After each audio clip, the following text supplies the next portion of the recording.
Hello and welcome to episode 11 of the Weekend Grill. This week we have a special guest, Alphington Junior Football Club, Northcote Park Football Club, Bulleen Football Club and Canterbury Cobras future Hall of Famer, Mr. Paul Italiano. Thank you, Adrian. It's good to be here, mate. Thanks for coming. We've replaced one Paul and brought in another. Yeah, put another one. Yeah. Collingwood Paul, though, so yes, we might spice some things up today. Yeah, you're here to thanks for the mess introduction. up a bit of shit. Yeah, mate, good introduction. It sounds better than it is. They're all probably Div 4 teams, mate. So, bit of a backyard bully. I do appreciate you coming on such short notice, Paul.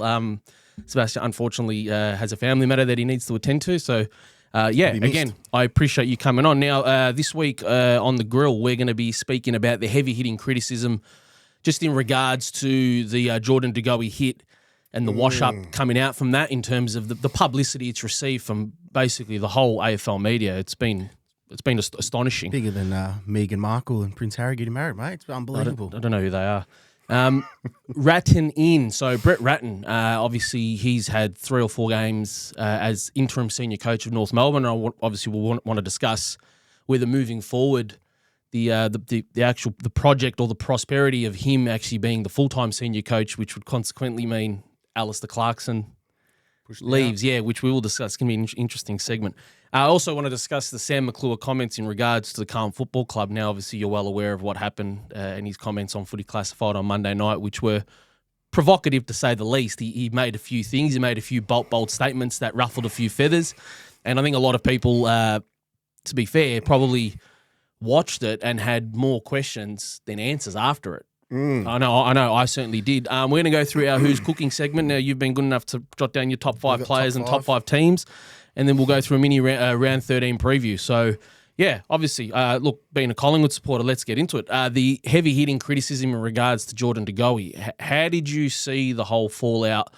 If we can just strip it back, if we can go back to the actual hit itself and then the aftermath, initially after the incident on the field, post-match, and in the wash-up in the following days, and then the suspension. Floor is yours. Right. Tell me what you think.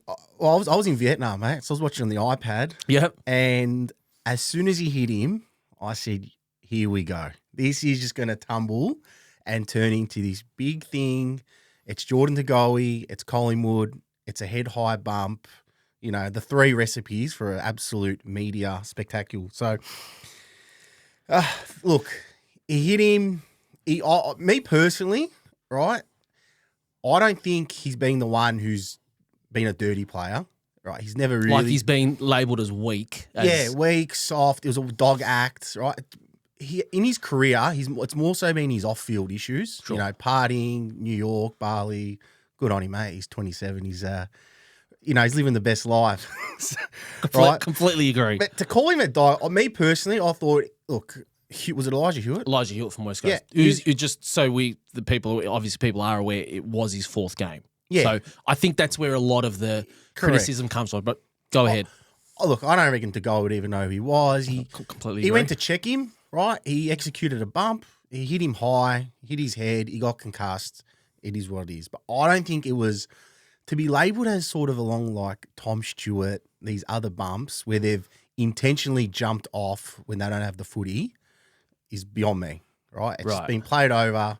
He got his 3 weeks, move on. But Kane Corns, how that guy has a job is seriously beyond me.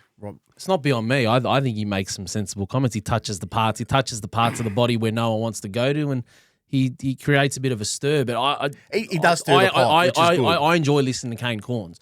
But I will ask you, do you agree with some of the fallout or the comments of Jordan De Goey being that act being labelled as a weak act or a dog act? Because I listened to Nathan Buckley. He defended him on Monday morning on SEN, and he has a segment with Kane Corns, and that was I listened to it every single Monday morning. Yeah, do you agree with what Bucks was saying? I do, only because Bucks knows him, but But the fact that he knows him does that compromise his judgment?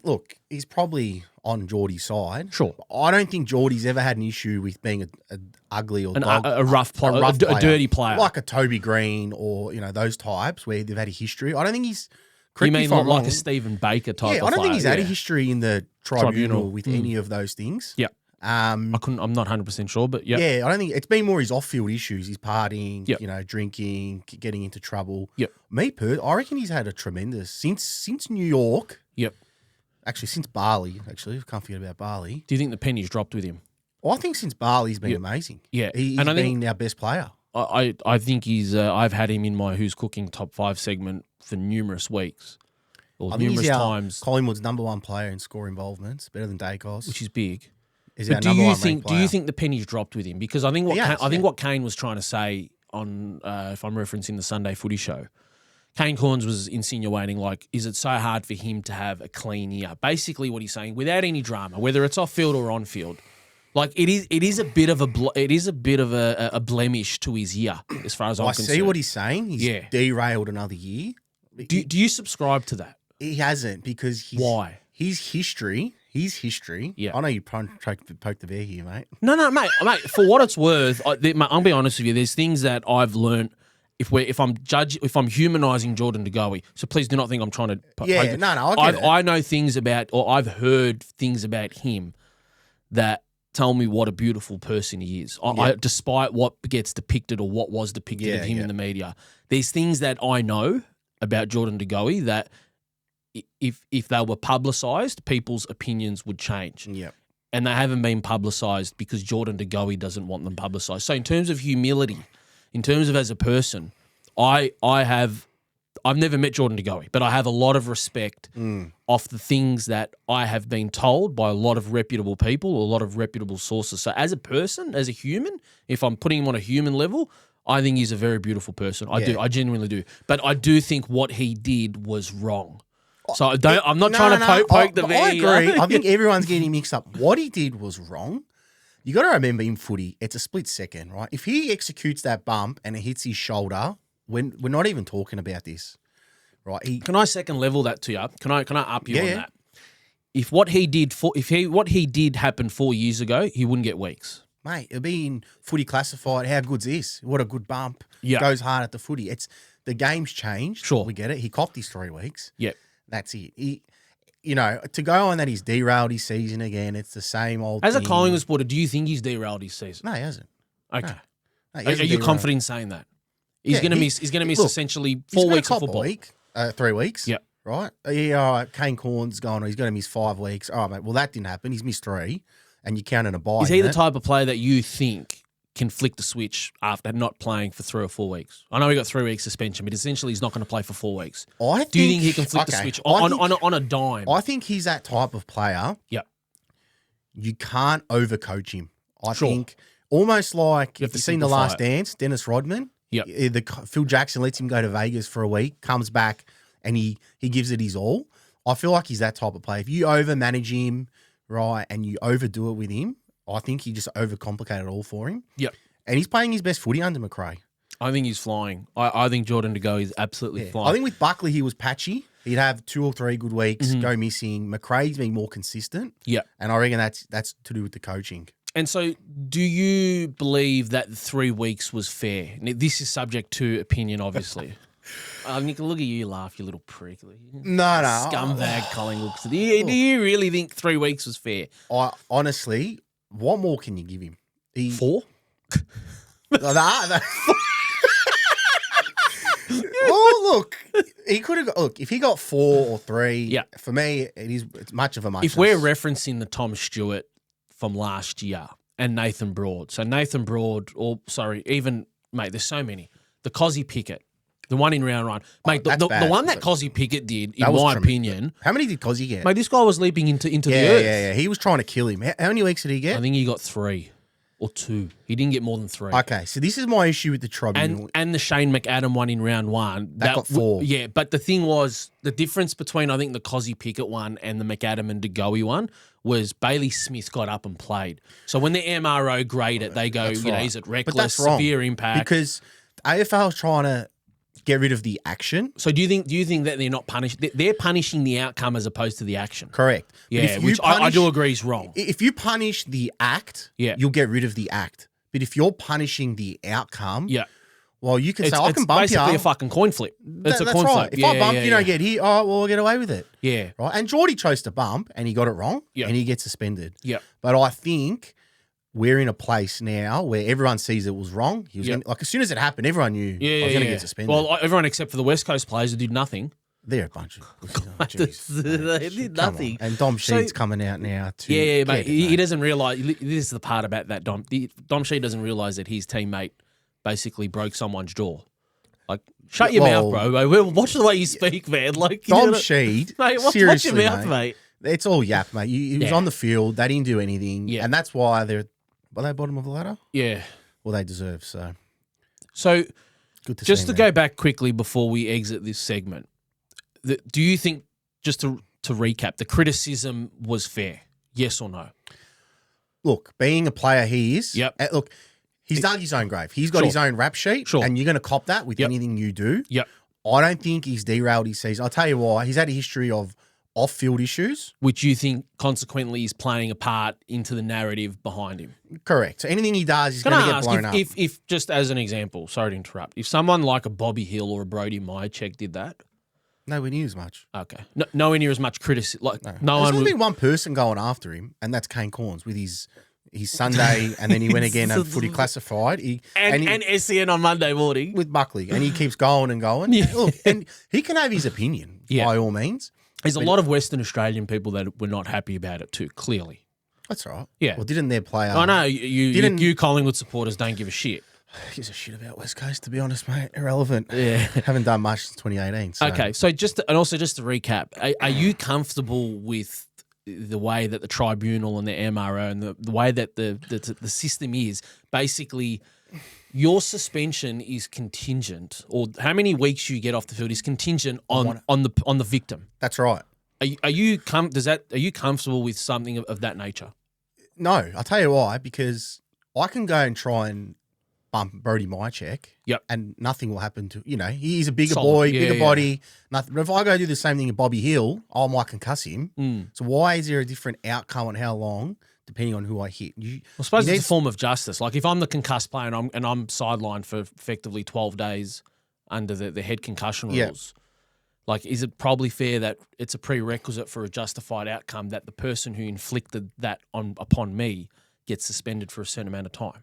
Correct. Well, in rugby, you don't come back until the injured player comes back. Okay, is that the HIA? I think it's union. Okay, union or league? Yeah, I think it's union. I read it this week. Yeah. Okay, I wasn't aware of that. It's very interesting. Yeah, so basically they're saying you're going to cop just as much as the person as the victim. Like it's not fair. It's sort of that eye for an eye type of thing. But see, Cozzy, how he got 2 weeks is beyond me. It was 2 weeks. I should get someone in the audience to confirm. I think it was 3 or 4. Is beyond me. No, but it's not. And I'll tell you why. This is what I'm discussing because the amount of weeks he gets is contingent on Bailey Smith. Yeah, that's right. So which is wrong. And because in the same week, Shane McAdam got 3 weeks. So what was the difference between Geordie and Pickett? They both went to bump. Pickett got off the ground. Pickett had 2 feet off the ground. That's right. Jordan De Goey didn't. That's right. I think that's and why Pickett they launched with his shoulder on a 45-degree angle at 100 miles an hour. And he hit Bailey Smith in the chin. He got him in the head. Bailey Smith, he saw his Cotton On deal in the brand and he straight up. I reckon he saw a couple of bags. He didn't realise it was in a square. He thought it was the cubicles at Bond or something. Gone, mate. Jeez. But yeah, look. I think we can wrap that segment up. For what it's worth, I think 3 weeks is it's there about 3 or 4. It's around the mark. AFL would have pushed for 4. Collingwood obviously they did. They were pushing for 4. As the headlines last night, Collingwood win, which is basically because obviously Collingwood would have tried to push for 3 and they got it. He'll do his time. He'll come back in round 7? What you got the bye? He'll come back after Gold Coast. Yep. And then he'll be cherry ripe for the second half of the season for Carlton. Yeah, when you got you guys on a Friday, 17 or something. Is it around 17? Possibly. Who knows? It's very far away. It's too far for us. Probably not so far for Collingwood supporters. You might be bunch right of by scumbags. This might get us back from last year. We're going to move on to Brett Ratten and the Ratten conversation now. Obviously, this is interesting. Yeah, so everyone's aware of the scenario, of the situation and circumstances surrounding how Alistair Clarkson has walked away from the game. Brett Ratten's now the interim coach who prior to being the senior interim coach, he was a part-timer, which is North Melbourne have contacted the AFL for compensation payment because they're still paying Clarkson out. But they want to pay Brett Ratten. Brett Ratten was only getting paid for 2 or 3 days a week. Now he's there. Oh, really? Yeah. So he wasn't an assistant? No, he was, but he was only there 2 or 3 days a week. Okay. He was a part-time assistant. Was he match day, though? I'm not 100% sure. I should have fact-checked. Sorry, mate. No. You put me on the spot. No, you should. I don't mind it. That's fine. Okay, that's interesting. But no, it's more, the discussion's more about whether, you think, or if you want to discuss about how, is there a pathway forward, or does North Melbourne at the moment consider, or would they be foolish to rather not consider having Brett Ratten there as the full-time coach? Because Clarkson can drift away into the darkness. As far as I'm concerned, like, I'll be honest with you, in another 5 or 6 weeks, if Clarkson has sort of not reappeared from the dark, or not reappeared from whatever he's going through, or whatever situation it is that he finds himself in, he's going to get easily forgotten about. That's just the nature of the beast. That's the way this business works.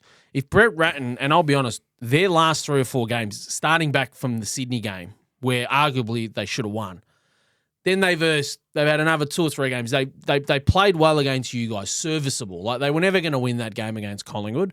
They played a good second and third quarter. They put up a fight. I watched them on Sunday afternoon against Essendon. Now, Essendon are not a top 4 team. However, Essendon would, in the eyes of most, would be panels above North Melbourne.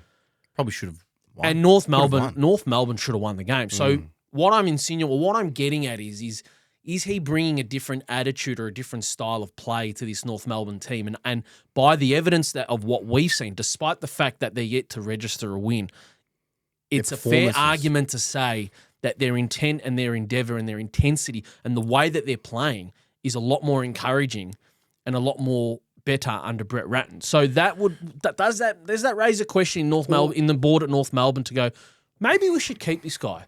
And it's going to be ironic. I'll tell you why it's ironic, because the circumstances of which Brett Ratten's lost both of his jobs. You see the narrative here. Like, the way he lost his job at Carlton. He looks burnt out.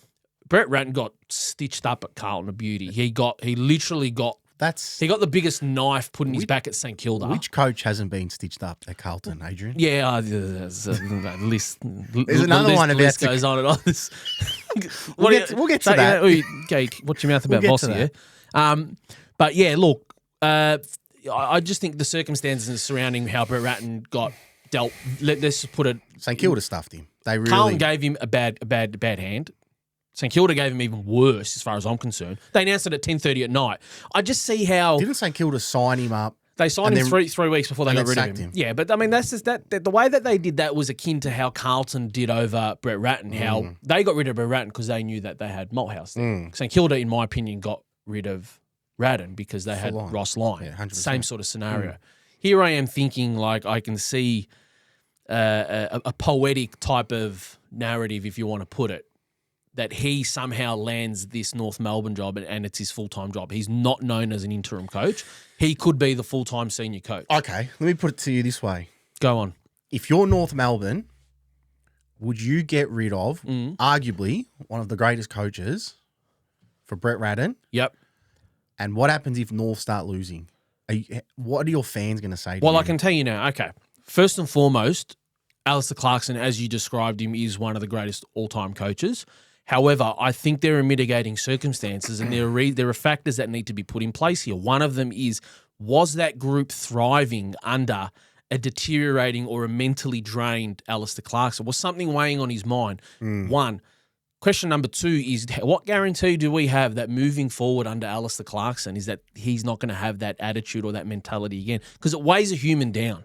Like, you can see that something on Alistair, whatever people want to attribute it to, whether it was the Hawthorn saga with Fagan and Jason Burt, whatever scenario you want to put it down to, you can see that it was weighing down on Alistair Clarkson. Now, 100%. What guarantee does North Melbourne have that, one, Alistair Clarkson wants to come back, as much as they want to put his arms around him and pay him and say, yeah, look, he's our guy, this is a guy we want to move forward with. Do we know if Alistair Clarkson wants to come back? We don't. We haven't heard nothing. Right. Secondly, is what guarantee does North Melbourne have that moving forward that this is not going to be a reoccurrence? Because on the evidence of their aside from their first 2 games where they're in their honeymoon period, and they did play well in the first 2 games, right, where they knocked off West Coast, they knocked off Fremantle, They then went to Hawthorn. They lost to Hawthorn at Tassie, whatever. They've won 2 games. But in the last 9 games leading up to when Brett Ratten took over, they were horrible.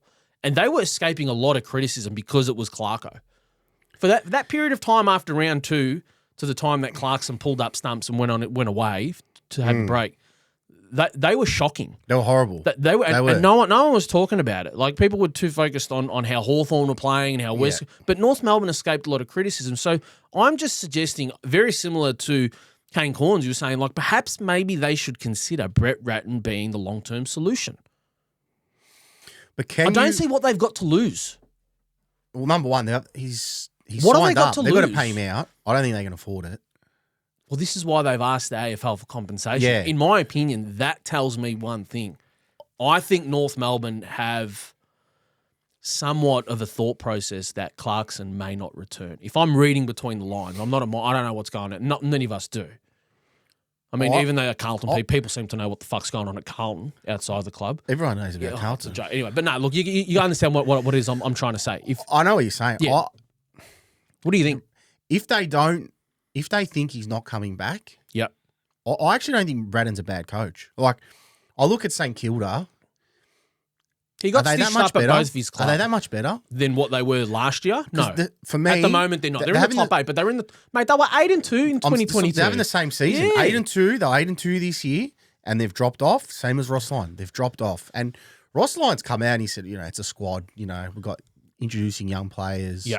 It's going to happen. Which we're calling a spade a spade. It's a spade a spade. This year, St Kilda have been dealt a lot of injuries. They're now starting to get some of these players back. But if we're being fair, they have... Lost to Hawthorn. Yeah, but that's an application thing. That's a one-off thing. Like, I mean, they ran you guys to within a goal. I mean, I know they were never really involved in the game, but they ran you guys to within a goal. Yeah. But there was 5 goals with about 5 minutes left. I know, but there has been scenarios and instances this year where St Kilda have played a very good brand of football. But heading back to North Melbourne, if you were Sonia Hood or if you were on the board? If I'm on the board, what is it? What are you doing, and what are the questions you're asking? So before you make these decisions, there's a process that clubs will run through, and that might be interviewing players. That might be interviewing staff, seeing what the feeling's like. You want to know. LDU came out and said it's been a different feel around the club without him there. That's what I don't like. Not that I don't like. That's the part that alarm bells. They go, hang on.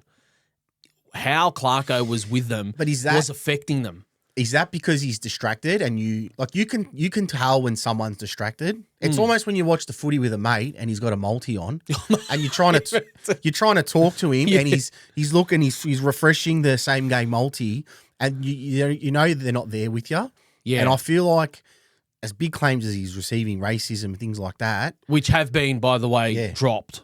Yeah, they've been dropped for now. For now, we'll see what happens. Yeah, that's another discussion. Yeah. I feel like that would weigh you down because you don't know what the outcome is. And knowing it was going nowhere, it's weighing on your mind. And it's being reading it in the paper, the radio. It weighs on your family. Imagine having, I don't know if North have any Indigenous players on their list. Yeah, Taron Thomas, Aaron Hall. So how does that make Spicer. How does that make you feel when you're being accused of racism? Yeah. And cultural purposes, and you'll have Indigenous players on your team. You're not going to feel comfortable, are you? As in the players? As the coach. Okay. So you think that there'd be a thought in Clarko's mind that would be like, oh, how do these Indigenous boys think of me? Like, do they think I'm, if these are true?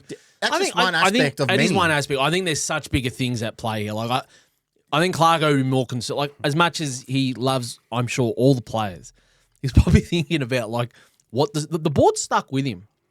They absolutely stuck with him. I remember when they were going on an away trip when it first got leaked and all. They were at the airport and all they could ask, it was just before the Fremantle game. They ended up beating Fremantle. They won in round 2. And they were at the airport and they were asking him about, like, Taron Thomas and they were asking him about this saga. And I just thought, mate, like, does anyone here, like, realise that these people are human? But I just think the way I look at it from an external point of view at the moment is I think it would be best for all parties involved, strictly speaking from a business point of view, this is, for Alistair Clarkson to step aside.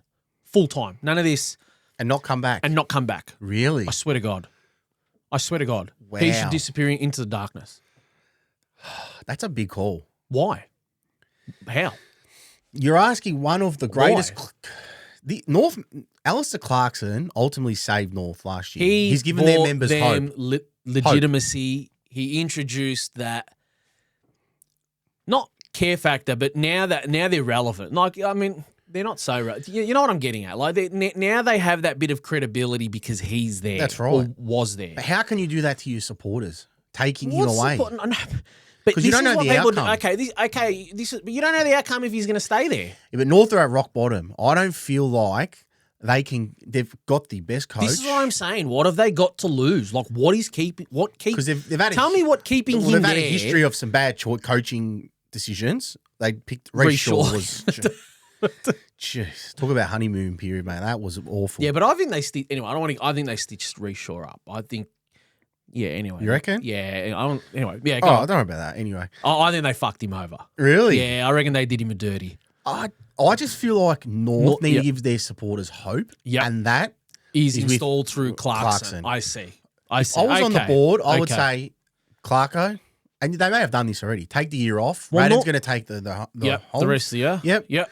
You come back if you want to come back before, oversee it all, and then they're not going to make finals anyway. Rebound next year. Yep. And they've got some players back, like Taron Thomas came back. He was good on the weekend. He was I know a lot of people are going to give him shit because of his off-field. Very similar to Jordan De Goey. I don't know how he's playing, to be honest. Well, I don't know how North Melbourne. Look, that's a conversation for another day. I don't want to drag it on, but for what it's worth, his football performance was very good. Taron Thomas was very good, and he's a talented player. I agree with that. You know, but yeah. So yeah, look, we'll leave it at that. If I'm envisaging it, I see Brett Ratten being. He's a good. I don't mind his Brett name Ratten. Tag's not going to be interim coach. He's a good coach. Brett Ratten's name tag is going to be. Is he the only coach? Is he the only coach that's taken Carlton to finals in the last 20 years? Was he the one? Mick Malthouse. Was it Malthouse? Was it? Yeah, but we finished 9th. Did Ratten make finals? Yes, he did. Yes. Okay. Numerous times. Twice. Twice? 3 times. Yeah, I don't think he's a bad coach. I feel like he's been vindicated. Yeah, and I reckon he's a victim of circumstances. Yeah, and I don't reckon he's had the list on either the 2 clubs he's coached. He's only been 2 clubs he's coached at. Yes. I don't think he's had a good list at either club. Fair enough. Okay. All right, we'll move on. Mate. Now, we're going to go on to Sam McClure's comments that you initially thought we were going to discuss about what he said about Dustin Martin. Jeez, he's dumb. How he has a job in the media. Mate, I think what Sam McClure says is provocative, but what we want to discuss in these terms of his comments was the fallout and the leakage of information, or supposed / alleged leakage of information at Carlton. Before we get to Carlton, because I'll throw a couple punches when we get to that. Easy to hit someone when they're down, huh? That is easy. Yeah, you love giving those jabs, don't you? Sam McClure said Dusty should get rid of his 1 point. Has he got 1 left at the Tigers? Yeah. He should throw out his 1.4 deal. He is overpaid as far as I'm concerned. But I love Dusty, but he's 1.4 is just ridiculous. Right, so he's just way overpaid. I'm going to give you 1.4 next year. Yep. Right, but I don't want you to take it. I want you to go work somewhere else for 3 years. Yeah. And get $550 a year. That's what he's saying. I don't understand the question. That's what he's saying. That's what he's saying. He's basically saying to Dusty, leave Richmond, abandon your $1.4 million. The Gold Coast will give you 3 years at 1.5 in total. For 3 years. Yeah, so you have to work another 2 years. Well, Dusty's value, if we're being honest, despite what people think, I know just because he spends more time on the forward line, he is still worth, if I was to, like, I've got some of the numbers of what some of the Carlton boys are on. If I'm cross-referencing and going that some of these blokes are on $750,000, Dusty is still Dusty's still a $750,000 to $800,000 player. I'm not questioning that. I'm questioning why would you throw away 1.4 for 1 year? For 1 year and earn it over 3 years in the Gold Coast. Hang on, what makes you think Dusty would? But that's what McClure was saying you should do. And that's why McClure's not his financial advisor. I just want to get the credibility of this guy before we get to the next comment. Okay, fair enough. So I did like his next comment. You want to make sure that Sam McClure's his reputation is tarnished. It's tarnished. You want to embarrass him. I liked his Carlton comments because when he got that, I put the microwave popcorn in. Of course you are. Because I'm going to let loose honestly, now, this boys. is why I'm glad you were able to come such last minute. I hope you boys are listening. I knew you here to fuck shit up because you hate Carlton. We're going to fuck it up. So all those blue broad, jumper punch, all of you, I'm looking at you boys. Maloney, Sebastiani, the English guy we had last week. Who was he? Alan Shearer. I'm looking at you boys. He was good. What was his name? Pommy. Pommy was good. He had good What's the way you stats. fucking speak about Pommy? But I'm coming for all you boys now, right? Last year, I'm going to tell you, last year, when you were 8-2, you and Sebastiani, that's all in front of your cameras, right? Oh, this is bad. I had yous all year. Yeah, and I'll tell you what, sweating, bro. in round 23, I'll tell you what, you kept your receipts. I kept them, mate, and I went for Maloney and all of them. That was depression session round 23. That was head over. That was bad. Hoodie over the head, hands in pocket, head down, make no eye contact with anyone. Mars broke his hand. Maloney ended up in tears. Paul was worried about what coffee shops opened. That was mate. Talk about depression session. That was bad. But look, let's get to the the Sam McClure comments. Thanks. That was good comedy there. I know you had it in for us. You got your little hit. But good on you. Yeah. So Sam McClure's comments in regards to Carlton. Obviously, we know everyone is aware of the situation that Carlton's in at the moment. Yep. He's come out on Monday night on Footy Classified. Now, just to preface this, let's understand one thing. Sam McClure has a job. Whether people like it or not, his job or his loyalties are to his employer. That's to not create headlines. Like, we know the mainstream media love creating headlines, but the facts of the matter are, he's there to create content. I'm not saying that what he said was right in terms of how, the comments that I'm referencing are how Michael Voss is coaching for his job and how, even though Luke Sayers came out and said that, it was Sam McClure was basically insinuating, what else is he supposed to say? Like, of course he was going to say that, but he's trying to insinuate that Luke Sayers has other ideas, or someone at the board or someone at Carlton has other ideas other than what's been stated. And for what it's worth, it is Carlton. Don't believe everything that they say. But the part where he goes, the thing that fucked me off and the thing that pissed me off so much was the part where he goes, how this player doesn't want to play with that player. There's friction. That's concerning. How do you, mate? This is the part as a Carlton supporter. He's got that sources, mate. This makes me irate. How do you, as a club, allow that sort of information to get leaked, even if it is true? Because the reality is, Paul, you and I, you've played at football clubs. Whether it's in the VAFA, whether it's in the Northern Footy, or whatever league it is, it's AFL level, VFL level, whatever standard it is, there's always players in a dressing room that don't get along. Correct, 100%. Mate, that's facts, right? But what annoyed me was if this was, like, I'm telling you now, at Collingwood or at Brisbane or at Melbourne, well, Melbourne, we already know, mate. They had two blokes punching on at a fucking French restaurant. Yeah. Like, we know these people that... That's a good restaurant, by the way. I went there too. That was but it's because you earn nice steak, mate. You earn $1 million a day, mate. That's why. Anyway, so, what annoyed me was the fact that the club's down and out, and they're copying a lot of criticism. And this is a passionate Carlton man. Sam McClure, is he Carlton? Mate, he's sick. His family's very well entrenched, and himself very well entrenched in the Carlton fraternity. Like, they're well known. Like, they're not nobodies. Now, I'm not saying that they don't have contacts, but what annoyed me. Sorry, he's not related to the other McClure, is he? Mark McClure, I don't think he is. No, Mark McClure's from Sydney. Okay. The premiership player. Yep. No, I don't think he is. Okay. I could be wrong, but I don't think he is. It just seems to me that it's so convenient that now that the club's not doing so well, that Sam McClure's in bed with certain players, or he's got some word that this player, there's a bit of friction within the playing group. It's so easy for that to occur, or for that to come out when a club is performing poorly. Correct. What I can't stand and what I don't tolerate is how the club let this get out. One, I can tell you now, the first place I'll be looking at is a player that is disgruntled, and that a player that's most likely not going to be there. Sam McClure didn't burn his sources, and nor should anyone expect him to say anything. If I'm reading between the lines, if I'm a cynic, the first place I'd be looking at, or the first player or the first section of the playing group I'd be looking at are the players that are, one, in and out of the side, right? Secondly, a player... Paddy Dow? Well, he can't get into the side. It is negligible and it's inconsequential who the player is. The facts of the matter are, Paul, is how it got out and why a player and how the club and the playing group and the leaders allowed something like that to get out. I'm a big believer. What happens in the family stays in the fucking family. How do you know it's a player? I'm telling you it's a player. Because I'm telling you unofficially it's a player has gone to Sam McClure. And you know what it's like, mate. No different to us having a coffee or having a beer at the pub after a game. When things are going shit, when things are not going so good, the first thing you do is get defensive, and and all the knives come out. When you're under pressure and when you're struggling, you use other people to lean on. You do. You're vulnerable. You're at a position of vulnerability. The first thing you do is look to someone to speak to. It's natural. It's human nature.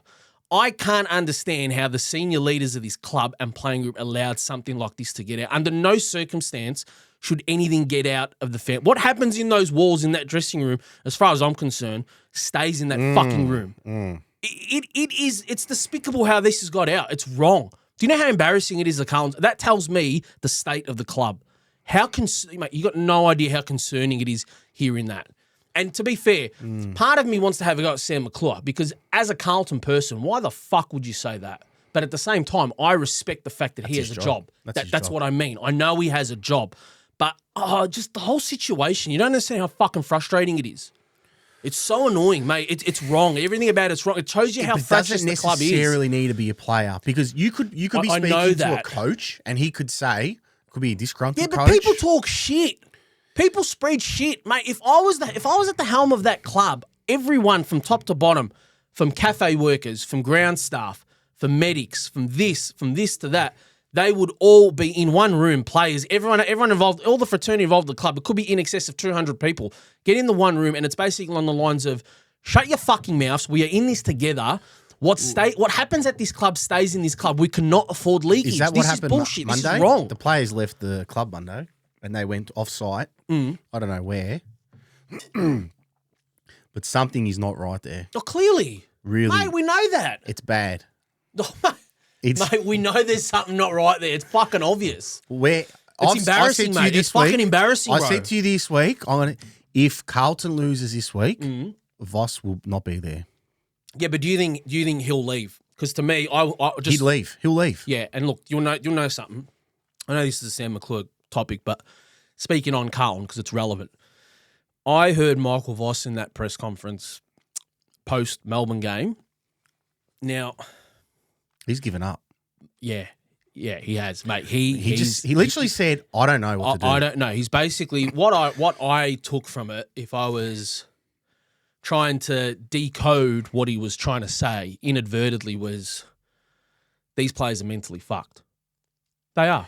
Like something along the lines of, don't quote me word for word, but we'll continue to try and give these or try and explore avenues for these players to excel, etc. Blah blah blah. Basically along the lines of, these players are too scared to fuck up. If I decoded the whole thing, the first thing that would come to my mind would be these players are too scared to take risks because they realised what happened last year. And if I'm being wrong, I hope I'm wrong. But my biggest fears last year, around 23, leaving the MCG, were not, we're not playing finals in 2022. Walking out of that ground, the first thing I thought was, what's this going to do to them moving forward? I thought it was going to drive Carlton. No, but see, it goes one of two ways. That's right. This is the thing. When you reach those levels of pain, you don't want to... Humans are weird. It comes down to the individual and how they're motivated. But the harsh reality is humans don't want to experience that level of pain anymore. Just to give you a brief analogy with horses. When horses run to a certain level, when they perform to a certain level, they hit a pain barrier. A lot of the times in horse racing, when a horse performs at a certain level, 9 out of 10 of them won't want to get back to that level because they don't want to experience that level of pain because they've run their guts out. And I'm telling you, it's PTSD. I don't know. I'm not a physiologist or a psychologist or anything, but it wouldn't shock me if the players at this stage where they're going like it's trauma. It's traumatic. It's a traumatic process. And I'm telling you, no one can change my mind on the fact of the matter that the events of last year and the circumstances surrounding and how it ended has mentally ruined them in 2023. And Michael Voss, in my opinion, Michael Voss insinuated that in his press conference after the Melbourne game. Basically, along the lines of blah, blah, blah, blah, blah, But if you subliminally took what he said, it was these players are too scared to take risks because they don't want to fail. It's as simple as that. And that to me is that's alarm bells. That is damage control. That's bad. Paul, I'm telling you now, that is not good. That is not good. I don't think the list is anywhere near good enough. Sure. Right? Okay. And I'll tell you why. Quickly. Go on. Quickly. Because I'm not giving you an opportunity to fucking to sink the boot. No. Nah, go on. Go. Last year, you guys, let's be honest, you were touch and go over a top 4 team. Yeah, we were. Right. I mean, we went to your game 8-2. Your season went that way. Our season went the other way. That's right. And you had some injuries. I don't think you got much depth either, right? So that hurt you really bad. You got your players back towards the back end. Yep. Right? You should have beaten Melbourne. Yeah, we should have beaten you guys too. And you should have beaten Collingwood. Yeah, 100%. Yeah, we should, yeah. Right? And I'll put that on. Those 2 losses were coaching losses. You can't not ice a game 2 weeks in a row. You learn your mistakes. You at least win one of those. Hang on, but the Melbourne game, we weren't. It wasn't real. I look. Listen, I understand what you're saying, and I know you're probably going to be in the group of get rid of the coach. In my opinion, no, you're not. Okay, okay. No, the only reason why I said that is because you're like it's coaching losses. No. Okay, sure. I thought those 2 were coaching losses. Sure. Go on. Because look, if you lose a game because you didn't ice it, the next week, you should learn your lesson. Yeah, on a Monday morning, you say, hey. If we're in this position again, this is where we need to get better. We ice the game, we slow it down. Anyway, so be it. Look, you kick 6 points in the last quarter. If you convert one, you win. Right? So let's move on from that. I agree with that, yeah. But that year, you had the Coleman medalist. Yep. Brownlow medalist. All-Australian. Right. I know, mate. Us as Carlton supporters, Paul, this is what we speak about with our Carlton group. Like off, just on text any group. This is what we discuss, mate. Yeah. How is it that we can be like this yet not reach these heights? Yeah, but I'm saying you have those players are performing to that level at a peak. You run a Brownlow, All-Australian, Coleman. You can't ask much more. They're performing at a peak. Besides Curnow, you'd have to say the players haven't performed. No one hasn't performed to that level. Well, not have to say, Paul, that's 1,000,000% true. Right? Yeah, there's no other player aside from Charlie that's probably...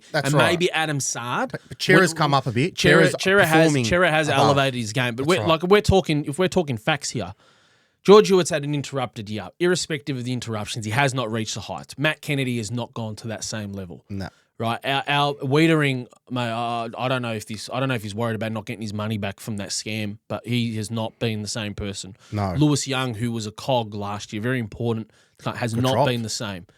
Right, then you got players like Harry, and despite what everyone's saying, like Harry, in my opinion, is playing a more sacrificial role. Yes, when he gets the ball, he could be more clinical and a lot more effective with the way he finishes, but the facts of the matter are he's not. Whatever. But yes, you're Patrick Cripps, the actual leader, dropped off dramatically. Mate, he's kicked 1 goal this year or 2 goals.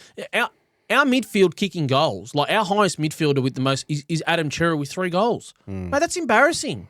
Yeah, it's a big drop off. Mate, they play 12 games, mate. It's a big drop off. 3 goals, your midfield, your highest midfield goal kicker.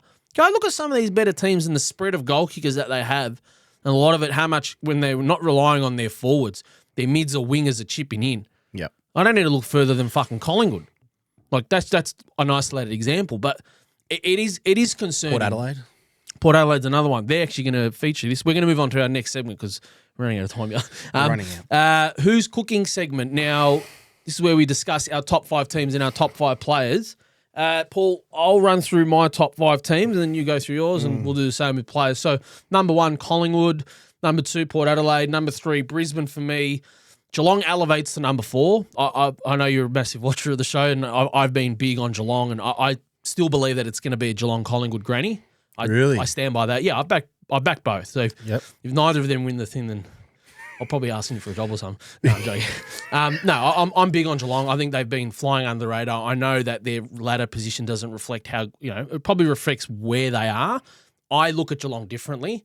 I look at what they're doing, and it's sort of like they're managing their list and their year, which they did last year too. They're getting ready to launch. I reckon they are too. And to be honest, all Geelong need to do is finish in the top 6. If they finish 5th or 6th and get a home final, whether it's a home elimination final, they finish top 4. I think top 4 is going to be a stretch, but 5th and 6th is not a stretch for them.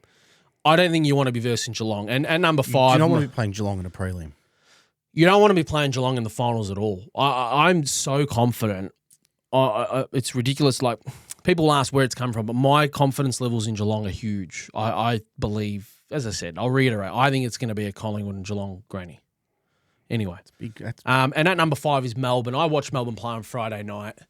I watched them live. Look, to be fair, they were lackluster. They were poor, and I'm not sure if that's because Carlton sort of that dragged them to that level, because Carlton were horrible too. But that game on Friday night, I was hoping to go there to see a Melbourne team, or I expected to see a Melbourne team that would be a lot more potent. I expected to see a Melbourne team that would be a lot more clean. It was one player, Petrarca, that looked like he was playing a different game, and the rest of them looked like they were struggling. But I do think Melbourne is also a team that can turn their season around quick. I know you boys have got them this week. We'll discuss that in the round 13 preview. But Melbourne is number 5. I'm going to make a bold statement. Yeah. Who's your top 5? Oh, for the Melbourne. Yeah. We'll get to that. I'm going to make a bold statement. Save it. Let's go for your top 5 teams. Top 5. We'll have to have Collingwood number 1. Yep. There's no disputing that. There's no disputing that. Sure. Except I personally think they've dropped off the last couple of weeks. Yep. I think they've taken the foot off the pedal. It'll be interesting to see against Melbourne how they go. Yep. Brisbane number 2. Okay. I think that they'll be. I don't think they'll lose at home. So if they finish top 2, they'll make a granny. Completely disagree, but sure, go on. Really? Yeah, we don't have to agree. Yeah, I mean, that's really. I've been against Brisbane for the last 8 years. I reckon statistically, I reckon they loom up like Tarzan, finish off like Jane. They do, but I think this year they've added a couple pieces. Yeah, and I'm yet to see it. I'm not disputing that they're in. I'm not disputing that they're a top 4 team. I question them in September. But yeah, go on. It's their defensive ways is what's different about them this year. I know everyone talk about Gunston and those. We'll see how that travels. Port 3. Yep. I don't think they'll fall off though. They're easy to score against. Port. Okay, sure. But they do when need to they're work on, the they're defense. on. Yep. 4's Geelong. Yep. And 5. 4's Geelong because it's Geelong. Mm-hmm. 5's Melbourne. Yeah. So we're very similar. Melbourne are hard to watch. Melbourne are really hard. I struggle to watch them. Is it because you know that they're capable of so much more? Yes, I think we see a lot. A lot of them comes to the year and they won the flag, how dominant they were. I don't think they've ever got to those levels. No, I don't think they have either. Since Freo beat them last year at the G. Yeah, okay. There's something not this year. They beat them. Yeah, last year. Okay. Yeah. Last year, okay. They beat them at the G. They were the first. They were 10-0, I think. Yeah. And they were $2 to win the flag. Way too short. It's the greatest lay of all time. Yeah. And I think they're like 11 and 12 since that round. Carlton's not much better, but yeah. So they've been up and down.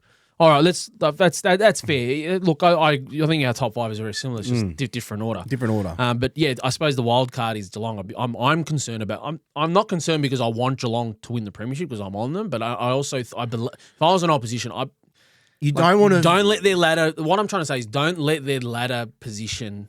No, you. That I agree with you. I'd be very concerned about Geelong. But anyway, they've got a tough run home though. It doesn't matter.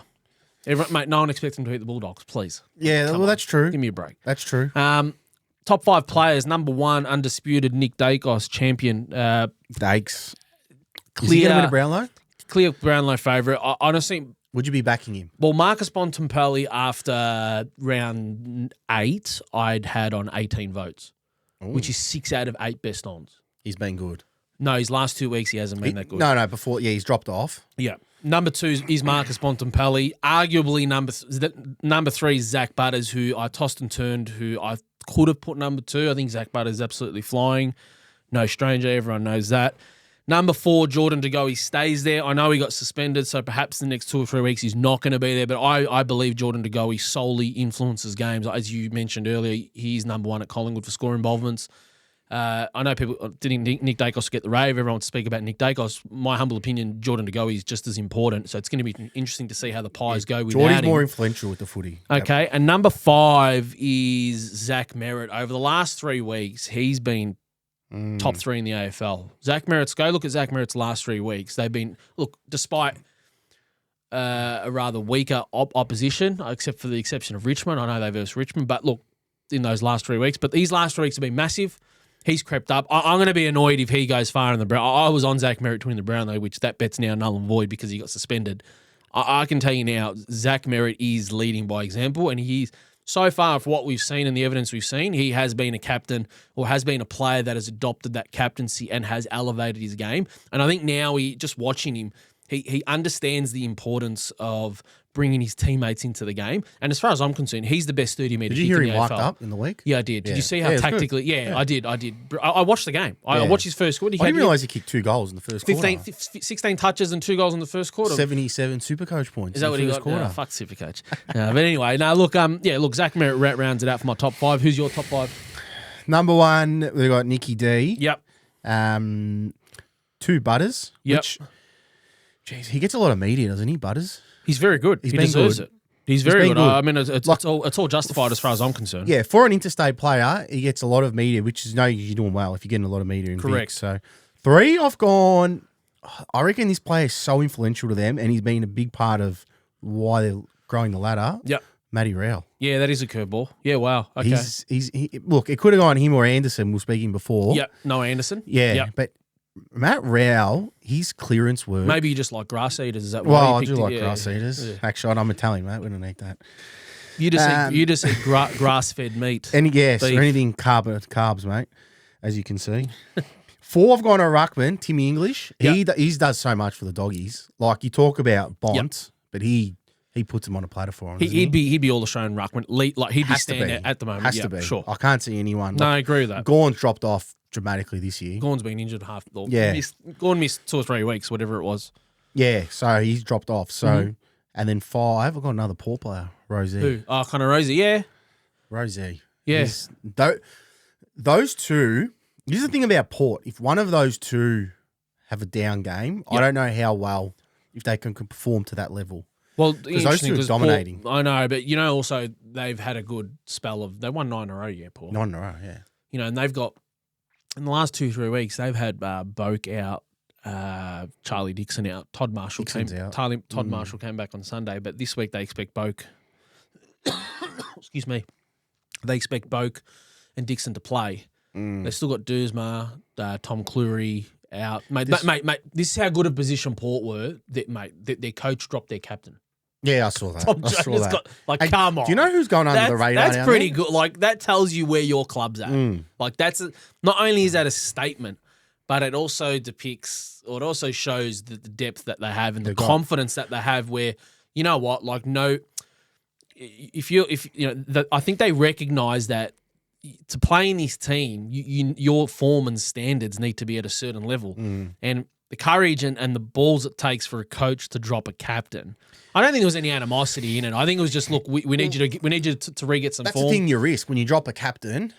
The animosity you get, all the players. Nah, but it's not. I agree. Yeah. I think the way Ken's worked it is very smart, and that shows you that indicates the position that they're in. When they're able to do that, like 100%, you're miles ahead. But yeah, and Dan Houston's doing all right down there. Oh, Dan Houston's killing it. You got to mention last night. Dan Houston's he flies under the radar. He's good. Yeah, I mean, he's one of the guys that escapes me. Yeah, he's a great ball user. Yeah, and how important is ball use? You got to be able to use the ball. Anyway, thanks for that, Paul. I do appreciate that. Thanks, mate. We're gonna move on to round 13 preview, which Thursday night footy's back. Thank God. My God, we got something. So tomorrow night we're gonna be able to watch the footy. Mate, how good's that? Don't have to watch the NRL. I never watch the NRL. NRL only gets a good run. It's a fucking shit sport. Anyway, all right. Sydney versus St Kilda at the SCG in Buddy's 350th. Does Sydney get up? Sydney win. I think Sydney win. I'm going to tip win. them. They're going to get up for Buddy. I think for Buddy they'll get up. Buddy, the superstar. He's a good player, isn't he? Good. He's not so good now, but he's a legend. Let's not call him a good player. He's a legend of the game. And you know what? I hope he just calls it this year. I do because too. a lot of media are getting on his back. Of course they will. He doesn't deserve it. He's been a great player. The other day, 2 or 3 weeks ago, he had 4 touches, 93% time on ground, and kicked 0 goals, 0. Like, it's atrocious. He's lost his pace a bit. Yeah, I think he has. And that comes natural with age. And to be fair, like, if we're paying credit where it's due, this guy's 35 or 36 years old. He barely gets injured. Like, besides that 2020 year where he spent it for, whatever health reason or whatever happened, or his leg or whatever. He rarely gets injured. Like, he's a pretty durable player, and it's a testament to his work ethic as well. Like, it goes to show it's not just genetics. Like, you have to have a level of professionalism throughout your whole career to make sure that you don't get injured often. So he has been a champion. And I do think he won him a prelim last year against Collingwood. Do you think that's the reason why they won? He was tremendous. Collingwood didn't have he kills Collingwood regardless. Mate, I think he kills a lot of clubs. Like right. He does, Yeah. right? But at his age, what he did in that prelim phenomenal. was amazing. Yeah. You know? You nearly won the flag. You nearly won the flag. Yeah, mate. Anyway, I'll move be on. singing that to you this year. We're not winning nothing. Okay, on the Friday, we've got another very good game. Wow, another good game. We've got Western Bulldogs. Western Bulldogs Port at Marvel. I mean, you said you weren't sure about Thursday night. I'll tell you, I got no idea. Doggies easy. Wow, statement. Easy. Are you happy to look down the barrel? Easy. I'll shave my head if they don't win. So, show you. Do you ever? I don't know if you ever just quickly, mate. Still sideboard. I don't think anyone got the joke. I'm glad. I hope people can see. I will shave my head next week. Still side bottom will be coming in next week. I've got two big things I'll tell you. Number one, the Dogs. I'll look down the barrel. Go ahead. The Dogs are a certainty Friday night. My second statement, I'll make in about a couple minutes. Sure. Okay. Dogs for Paul. No other possibility in Paul Italiano's eyes. I love it. For what it's worth, I don't have a clue. I really don't know. Saturday, 1:45 at the MCG, Hawthorn Brisbane. This should be Jeez, who cares about that game? I'm going to go Brisbane. I mean, I'm a massive fan of Hawthorn moving forward into the future. They're going to be good, mate. It petrifies me how good they're going to be. I'm seriously worried. I'm going to go Brisbane too. Brisbane for you? Brisbane, sure. Adelaide Oval, 4:35 Eastern Time. Crows versus Eagles, whatever. If anyone actually watches that game, Crows, mate. Crows by however much they want to win by. Yep. I agree. That's what I say. Put it in. However much they want to win by. They can type it in before the game. Oh my God. Like another good game. Saturday night at Optus Stadium. This one will be worth watching. Fremantle versus Richmond. Oh, that's a good game. This will be a good game. I'm actually looking forward to this. This will be a good game. I think Richmond are as bad as how the media makes them out today. Don't or do think? No, I don't think they're as bad. Like, okay. I reckon they'll make some upsets. No, I don't think they'll make finals. You think they're going to trouble a few teams? They'll challenge a couple teams. Yeah. And they'll make, especially if they get Lynch back. So, which they will soon. Who do you think's going to win on Saturday night though? Freo. Easily? Form. Yeah? 3-4 goals. Sure. Okay, I'm going to go Fremantle too. But it will be an interesting watch. Sunday, we go to Bluntstone Arena. I mean, you reckon if anyone watches that Adelaide game, who cares? I mean, I don't know how many people are going to watch this game, but it's North Melbourne versus GWS at Bluntstone Arena. God. Market's got GWS $1.50 and North Melbourne $2.60. That's the type of game. You have to respect the market there. It's telling you something. Was that on a Sunday? Yeah, Sunday at 3:20. That's the type of game. King's birthday eve. If you're with your missus, you'd rather watch a TV series with her than that game there. And switch your phone off. Yeah. Yeah, bad. Yeah, and you'd actually enjoy Is that what you're going to do this Sunday? Yeah, I'd actually rather enjoy a packet of chips and watch fucking Bridgerton or something with her than watch that crap. So. Oh, wow. Yeah. We're actually going to the Carlton Essendon game Sunday night. So am I. Are we? Yeah. Are you saying AFL members? No, I'm privileged this week. What, you're sitting in the box? I'm sitting in the MCC. Oh, make sure you got your Aaron Williams Yeah. Hey, don't forget your Aaron Williams. And I'm off to bring a collar. How's that going to be for you? A Ralph collar. Yeah, right. Fair enough. Well, best of luck. Hopefully you actually see two proper teams play. Anyway. That's a win-win. Yeah. Okay, yeah. Well, speaking of that game, Carlton versus Essendon, King's birthday Eve. Big game. Essendon are in good form. Carlton not so much. Again, I'm just going to make it known that the market here is... What are the odds? What would you price them at? Carlton. I know your eyes usually lie, but what would you price the market at? This game? Yep. $1.90 each. Yeah, that's what I've got Carlton marginally favourites. But Carlton outsiders, I think will win. I don't know how you're outsiders when you... I do. Our form. Yeah, I do. It's your very form. Easy. But very easy. That's all it is. You beat a top... Is Melbourne the second premiership favourite? Who's third? Third? You lost by how many points? 17. You lost by 3 goals to the one of the premiership favourites. That's not what the market factors in, but I understand what you're saying. For what it's worth, I think Carlton will win. I think Carlton will win too. Sure. I hate to say it. I hope you lose, but... Of course you do. Beautiful. Monday, King's birthday. Monday. You'll be there as well, won't you? You go on King's birthday? I'll be there. You'll be there? Right. Melbourne versus the Pies. What's your thoughts? Even without JDG out... Yep.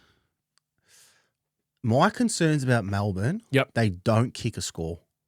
I've been concerned about their form. So you're obviously tipping the Pies. I'm tipping Collingwood. Is this one of your other declarations? Yeah, I'm going to say, everyone talks about Collingwood, the way that we move the ball and they're quick. Woo! One thing that doesn't get mentioned is how good they are defensively. Completely agree. Completely I don't agree. think Melbourne score. I want to put it down the barrel. Yep. They do not score over 70 points. On No, Monday. come on. That's not a claim. That's a claim. Mate, what do you think they average here for the year? What do they have? What do they kick What do against you think Carlton? they average? What did they kick against 61. Really? Yeah, mate. Okay. Come on, man. Okay, we'll go back. It's not ballsy. Okay. Is that all they average? Come on, bro. Hang on, I'm going to get an hour they average. No. We don't. Okay. I'll go back. 60 points. Okay, done. That's more ballsy. Is that ballsy? That is very ballsy. That's brave. They won't kick over 60 points on Monday. No worries. You heard it first. I as much as I looked at it after the Friday night game, I thought Collingwood would run rings. I put it up on Twitter. I didn't envisage. This is obviously before De Goey got suspended. And for what it's worth, I don't think it plays a fact. I do think it plays an element, but my initial thoughts after the Friday night game were, I'm not sure how Collingwood's going to go about this, right? I'm not sure how Melbourne's going to go about this. I thought Collingwood would run rings. I just get the feeling Melbourne might be up for the fight. I'd be concerned if I was Collingwood. I'll leave it at that. Really? I would be very concerned. Yeah. Too much depth at Collingwood, they'll cover it. Well, you have three big ins allegedly. I think McStay, Lipinski, Elliott. Yes, no. We'll find out Friday maybe. I think Lipinski might go through the VFL, but okay, McStay I straight hope they in. bring him in. Or I don't know who gets dropped for McStay. You can't. No, for start, do you know? Or you'd keep on, but do you know if he's set to come back in? Yes, he's set to come back. Sure. But and can you drop? He's not a VFL job. Straight to No, AFL. he's not a VFL. But Right. can you drop a forward who kicked 3 goals? You may not need to. All right, we're gonna have to wrap it up. We'll wrap it up. Paulie, that's been good. I appreciate it. Thank you everyone for watching. Show some love to Paul Italiano himself, the Collingwood nut. Like, subscribe, share. We appreciate you watching and have a great long weekend. Long weekend this week. Yes. So We'll get a Carlton Nuffy on next week. yeah, we'll make sure we get a Carlton Nuffy on. Yeah, we'll get him on. Might be the regular. Hopefully Paul Sebastiani's back next week, guys. So thanks for tuning in. Have a good long weekend.